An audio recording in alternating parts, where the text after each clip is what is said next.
Langsung saja sesuai tema bahwa kita akan menjadikan tauhid sebagai sumber inspirasi bangsa atau sumber kekokohan bangsa atau sumber ketahanan NKRI. Perlu dicatat bahwa di antara yang sering disabdakan oleh Rasulullah SAW adalah inna minal bayani la sikhron. Jadi penjelasan atau orasi atau argumentasi atau apa sajalah itu adalah bagian dari sihir. Sihir di sini maknanya itu sesuatu yang kayak hipnotis, tapi di sini dalam konteks positif. Dulu ketika periode Rasulullah Muhammad SAW itu pertarungan hak dan batil itu diolah pikir. Olah pikir yang diterjemahkan oleh artikulatif atau sistem verbal. Memang ini agak aneh. Jadi kalau mukjizatnya Nabi Musa itu fisik. Fisik itu misalnya melawan Fir'aun dengan kekuatan tongkat yang super dahsyat. Sehingga Laut Merah dipukul sama tongkatnya Fir'aun, kemudian tongkatnya Nabi Musa kemudian bisa membelah jadi jalan, Fir'aun tenggelam. Begitu juga nabi-nabi yang lain ada kekuatan fisik yang bisa dilihat sebagai mukjizat. Tapi ketika Nabi Muhammad SAW jadi nabi itu pertarungannya itu ke sistem rasional. Dan yang enggak rasional itu dijelaskan dengan satu penjelasan yang seakan-akan rasional. Ini yang agak jelimet. Sehingga ada wala talbisul haqqo bil batil. Jangan mencampur adukkan hak dengan batil. Saya beri beberapa contoh kejadian. Suatu saat itu ada orang kafir datang ke Rasulullah SAW. Kemudian bertanya, ya Muhammad, jika kambing itu mati betul, yang tidak disembelih, bangkel, itu yang mematikan siapa? Karena Nabi itu orangnya ummi itu lugu, ya yang mematikan Allah. Terus jawabannya si orang kafir tadi, agama kamu itu aneh. Yang dimatikan Allah langsung haram, tapi yang lewat tangan-tangan manusia yang berlumuran dosa halal katanya. Sehingga terus jadi logika yang kok iya ya gitu. Harusnya yang dimatikan Allah langsung kan orisinil gitu. Sehingga orang terus terbelalak seakan-akan ini hebat gitu. Dan resikonya Nabi Habib Fikri, resikonya itu nggak boleh fahisan mutafahisan. Corong Jawa Nabi ora oleh cangkem elek, itu resiko. Andai kan Nabi boleh cangkem elek enak. Nak halal ya pangan kon. Kalau itu baik ya silahkan makan ya. Tapi masalahnya Nabi tidak boleh seperti itu. Andai kan tidak Nabi kan gampang, ya sudah kalau halal ya silahkan makan. Masalahnya Nabi tidak boleh apa? Nggak boleh berbicara kasar, tidak boleh berbicara buruk.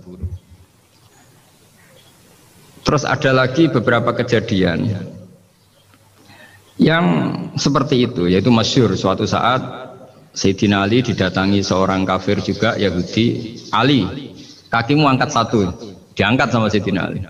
Angkat dua-duanya, ya udah bisa.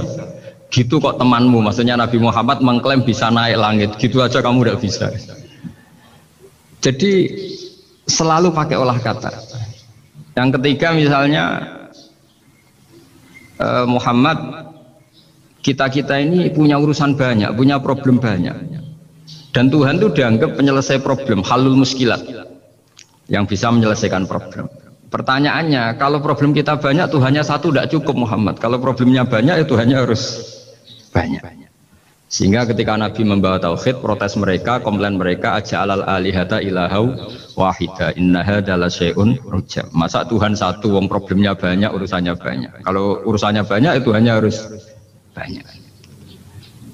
Nah, karena olah pikiran seperti ini, sebetulnya bukan olah pikiran ini, hakikatnya olah kata, karena ini tidak mewakili hakikat. Ya, saya ulang lagi, sebetulnya ini bukan olah pikiran atau olah akal atau olah kecerdasan, tapi olah kata, karena semua yang diomongkan ini tidak mewakili apa? Hakikat. Tapi faktanya itu terjadi. Sehingga mukjizatnya Rasulullah SAW itu tidak boleh berupa fisik kayak tongkatnya Nabi Musa, atau tabutnya Nabi Harun atau apalah yang sifatnya fisik, karena ini tidak menjawab kecerdasan-kecerdasan yang terimplementasi oleh kata-kata yang dikatakan orang-orang kafir tadi, yang bisa memojokkan orang-orang kafir. Akhirnya Nabi diwarisi kecerdasan, dikasih kecerdasan oleh Allah Ta'ala, yaitu yang dikatakan fatonah. Dan mereka memang suka, mempermalukan Nabi itu suka. Misalnya Nabi, karena sebagai Nabi, beliau tahu betul bahwa semua itu biadillah, di tangan Allah. Itu Nabi pernah ngendikan, la adwa wala tiarota, tidak ada penyakit menular.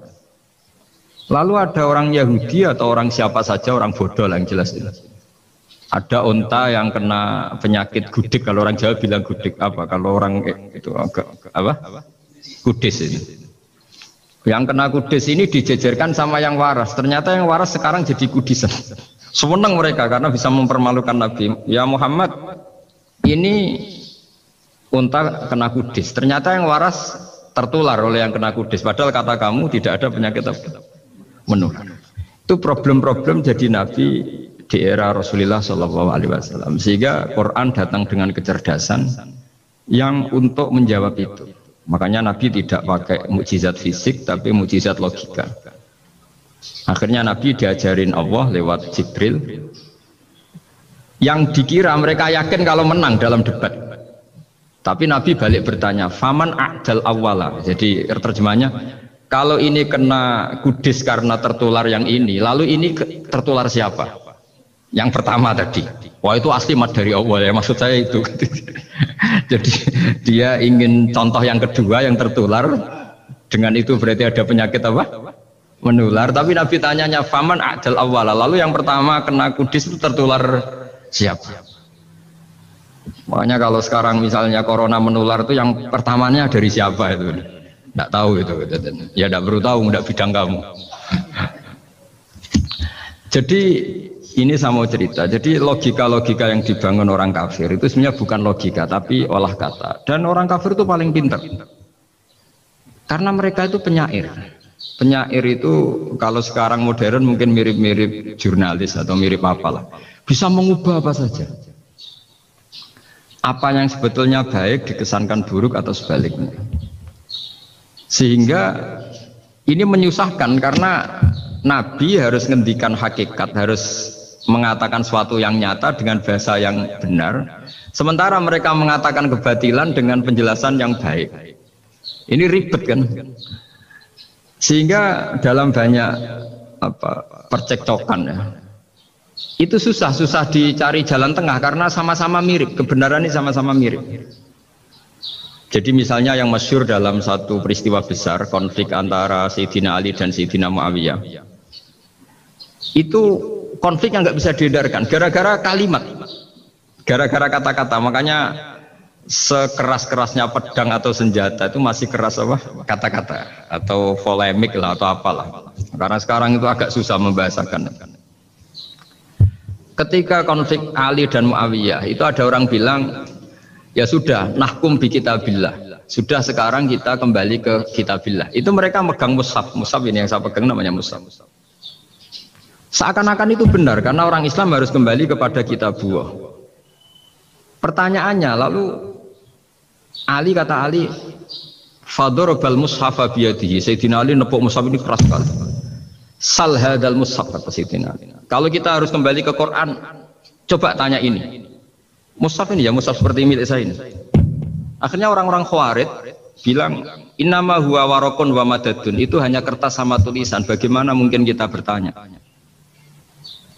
Pas itu adalah orang Khawarij itu orang yang nggak mau ngakui Ali, juga nggak mau ngakui Muawiyah. Dan Sayyidina Ali sama Sayyidina Muawiyah sudah sadar mau bikin mediator, mau bikin solusi jalan tengah. Jadi sebenarnya dua beliau itu orang baik. Gara-gara diprovokasi orang Khawarij, terus jadi bentrok. Orang Khawarij bilang, nggak ada Ali, nggak ada Muawiyah, yang ada adalah kitabullah, yaitu mushaf. Benar, secara zahir benar, memang orang Islam harus kembali ke mushaf. Tapi Sayyidina Ali pinter, sal hadal mushaf. Kalau gitu, tanyakan mushaf itu. Ketika Sayyidina Ali dan Sayyidina Muawiyah sudah sepakat bikin perdamaian. Akhirnya singkat cerita, innama huwa rokun wa wadadun, kata orang-orang Khawarij, itu hanya kertas dan pena. Kenapa bisa disuruh atau diminta jawaban? Terus kata Sayyidina Ali, nggak bisa toh kamu tanya mushaf? Ya tidak bisa, makanya tanya saya katanya. Akhirnya Sayyidina Ali memberi penjelasan, wa in khiftum shiqaqa bainihima fab'asu hakaman min ahli wa hakaman min ahliha. Jika dua mempelai suami istri itu mengalami konflik, di mana-mana orang konflik itu roh raine serasa seneng nek. Kita kalau sedang marah, semuanya lah kalau sedang marah sama istri itu roh raine serasa seneng. Jadi sing ganteng ra ketok gantenge. Ketok elek etok. Sehingga kalau ngomongnya anaknya, dasar nakal kok bapaknya. Bapaknya gitu, nanti dasar cerewet kayak ibu. Makanya alhamdulillah banyak anak kita yang mewarisi nakalnya bapaknya dan nakalnya ibunya. Karena sabdonya mesti seperti itu. Jadi anak kita ini korban cara ngomong kita. Maka kita tidak wali itu harus syukur karena omongannya nggak mandi. Itu kalau kita wali, itu anak kita jadi orang buruk semua. Karena kita ngomong dasar goblok kayak ibu. Dari ibu dasar nakal kayak bapak. Berarti anak kita punya status goblok dan nakal. Tapi alhamdulillah yang ngomong itu tidak wali sehingga diabaikan saja sama Allah. Gak penting. Ngomongannya orang tidak wali itu tidak penting. Makanya tidak wali itu tetap punya sisi positif. Kalau ngomong tidak ngefek. Tapi kalau wali itu direspon sama Allah langsung ya. Tapi kalau wali ya tidak ngomong gitu. Jadi kalau orang nggak suka itu nggak boleh ketemu. Karena tambah benci. Sehingga butuh mediator. Itu sudah. Ini termasuk ilmu psikologi Quran. Kalau orang sedang tidak cocok itu nggak boleh ketemu pakai apa? Mediator. Jika suami istri sedang konflik, itu sebaiknya, seharusnya atau sayugyanya itu kirim mediator. Fab'atsu hakaman min ahli wa hakaman min ahliha. Iyurida islaha yuwaffiqillahu bainahuma. Terus kata Sayyidina Ali, wa amru ummati Muhammad a'dhamu min amri rajulin wa imra'atin. Dan urusan umat Muhammad yang kita sedang konflik dengan kekuatan besar dan bisa pertumpahan darah itu lebih ngeri timbang urusan suami dan istri. Itu saja solusinya mediator. Artinya sesepele itu urusan pribadi saja Allah menyuruh ada mediator. Apalagi urusan kita yang lebih dahsyat. Akhirnya mereka ngakui cara istimbat, cara ngambil kesimpulan Sayyidina Ali.